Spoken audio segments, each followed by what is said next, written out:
How Britain keeps repeating its greatest foreign policy mistakes. Imagine waking up on a Wednesday morning to headlines that feel all too familiar. The names might change, but the plot remains the same. A British government, fueled by questionable intelligence and whipped into a frenzy by media hysteria, is once again eyeing a new military adventure in the Middle East. If you're getting déjà vu, you're not alone. It's as if Britain's political memory resets every 22 years, just long enough to forget the catastrophic consequences of blind trust in dodgy dossiers and charismatic leaders with something to prove. Let's take a quick trip down memory lane. In 2003, Tony Blair, armed with intelligence so flimsy it wouldn't survive a primary school fact check, convinced the nation that Saddam Hussein was hoarding weapons of mass destruction. The infamous source? An Iraqi dissident who proved to be more double agent than whistleblower, motivated by personal gain rather than truth. Enter Alistair Campbell, Blair's spin doctor, who sexed up that limp intelligence like a tabloid reporter on a caffeine bender. The result? Britain marched into an illegal war that destabilized the Middle East, a disaster whose aftershocks are still felt today.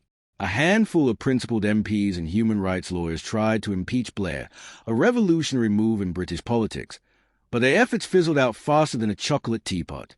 Still, their warnings planted seeds of doubt that would later bloom into a resounding, collective, "We told you so."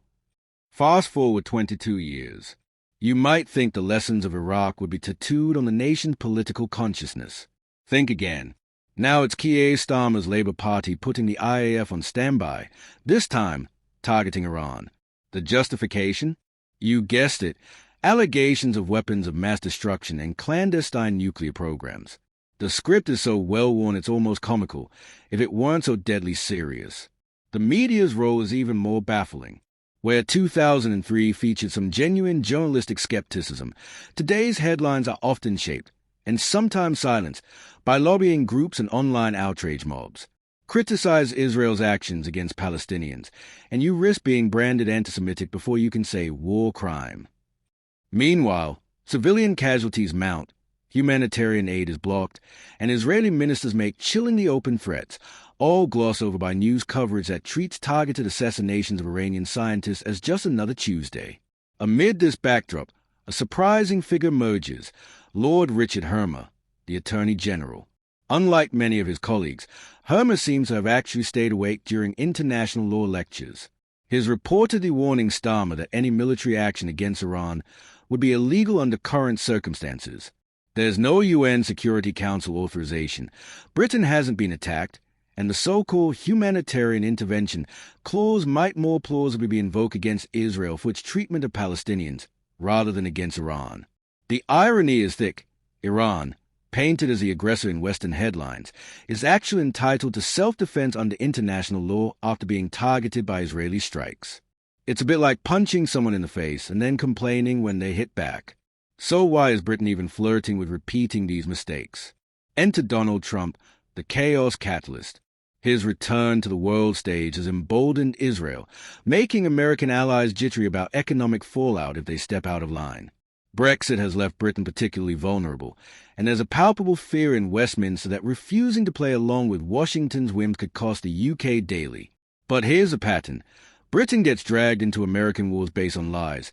Chaos ensues, lessons go unlearned, and when the dust settles, everyone acts shocked that things went sideways.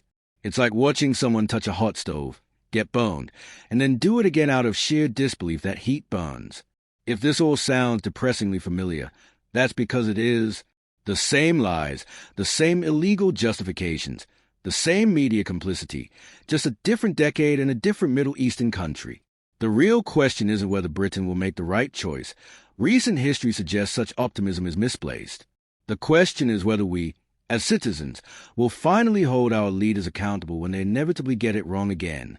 Will British foreign policy ever evolve beyond follow America, ask questions later? Or are we doomed to play out this tragic farce on an endless loop? History doesn't have to repeat itself. At least, not if we refuse to let our leaders forget its lessons. Maybe this time, armed with the knowledge of past failures, we'll demand more skepticism, more accountability, and a little less blind faith in sexed-up intelligence reports. The next time politicians start talking about weapons of mass destruction, it might be time to check your own BS detector. What do you think? Are we stuck in this cycle forever? Or is there hope for a smarter, more principled British foreign policy? Let's keep the conversation going, because someone has to keep track of the lies, even if our politicians seem determined to forget. Stay skeptical, stay informed, and remember, history only repeats itself if we let it.